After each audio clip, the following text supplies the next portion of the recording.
बिस्मिल्लाहिर्रहमानिर्रहीम। अस्सलाम वालेकुम। मैं हूं डॉक्टर ज़ियाउल्लाह खान गाजी। आज हम होम्योपैथिक की इस दुआ के बारे में बात करेंगे जो कि तशन्नुज के अंदर काम आती है।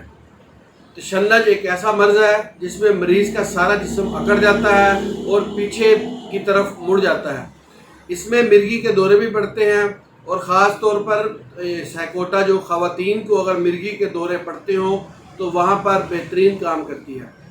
अब तशन्नुज के अंदर जिस्म के अंदर कैफियत ये आ जाती है कि वो नींद बेहोश हो जाता है, मुंह से झाग निकलना शुरू हो जाती है और उसे अपना कोई होश नहीं रहता और सारा जिस्म उसका अकड़ जाता है। चेहरा खून से भरा हुआ होता है, सांस दिक्कत के साथ आती है, यानी बहुत मुश्किल से उसका सांस आता है, छोटा छोटा सांस। बाज़ का जो घर वाले हैं वो उसकी इस कैफियत की वजह से परेशान भी हो जाते हैं। बहरहाल ये मिर्गी के दौरे में भी आता है और तशन्नुज के अंदर भी होता है। और मामूली से शोर गुल से बाद लोगों को तशन्नुज के दौरे पड़ते हैं, यानी कि अगर कोई बच्चे शोर वगैरह कर रहे हैं या किसी चीज़ के शोर की वजह से। मैंने तो ऐसे मरीज़ों को भी देखा है जो हल्का सा अगर गेट की घंटी बज गई तो तब भी उसके शोर की वजह से भी उनकी कैफियत जो है वो तब्दील होना शुरू हो जाती है। तो ऐसे मरीज़ों के लिए ये साइकोटा बेहतरीन दवाई है। तशन्नुज की होम्योपैथिक की दूसरी अद्वियात के अंदर इसका मुकाबला कोई दवा नहीं कर सकती, यानी सबसे बेहतरीन दवाई जो है वो साइकोटा ही है। और इसमें मरीज़ को तशन्नुज के दौरों के बाद इंतहाई कमज़ोरी हो जाती है। ये तशन्नुज के दौरे उन बच्चों को भी पड़ते हैं जिनके पेट के अंदर अगर कीड़े हों तो उनको भी ये तशन्नुज के दौरे पड़ सकते हैं।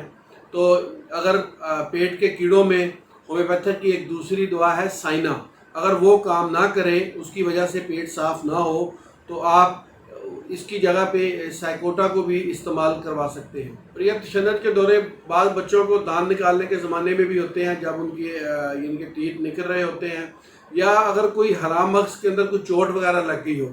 बाद मरीज़ों को चोट के बाद भी ये दौरे पड़ना शुरू हो जाते हैं। तो अगर चोट के असरात हों या उसकी केस हिस्ट्री के अंदर अगर आपको कोई ऐसी अलामात मिलती हैं कि इसको चोट वगैरह लगी है और वहाँ पर जैसे कि होम्योपैथिक के अंदर आर्नी का इस्तेमाल करवाई जाती है, आर्नी का काम ना करें या उसके इस्तेमाल करवाने के बाद आप साइकोटा को इस्तेमाल करवा सकते हैं।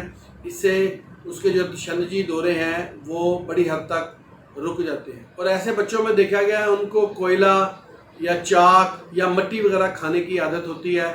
ऐसे मरीज़ इस किस्म की चीज़ों को खाना ज़्यादा पसंद करते हैं और जिल्द के ऊपर उनके एक्ज़ेमा यानी कि बड़े बड़े दाग बन जाते हैं, जल्दी मर्ज़ के अंदर भी मुब्तला हो जाते हैं। यानी एक्ज़ेमा में भी इसको इस्तेमाल कर सकते हैं और तशन्नुज के अंदर भी। अगर ये दोनों अलामात हों तो आप इसको 10-10 कतरे सुबह दोपहर शाम कुछ अर्सा इस्तेमाल करें तो ये इंतहाई मुफीद। कुछ अर्सा मतवातर इस्तेमाल करने से ये तशन्नुजी कैफियत भी ठीक हो जाती है और उसके एक्ज़ेमा की जल्दी मर्ज़ में भी इसको आप इस्तेमाल कर सकते हैं। बहुत शुक्रिया, अपना ख्याल रखिएगा और हमारे इस चैनल का भी ख्याल रखिएगा। इसी तरह की इन्फॉर्मेटिव वीडियोज़ मैं आपके लिए बनाता रहूँगा। अल्लाह हाफ़िज़।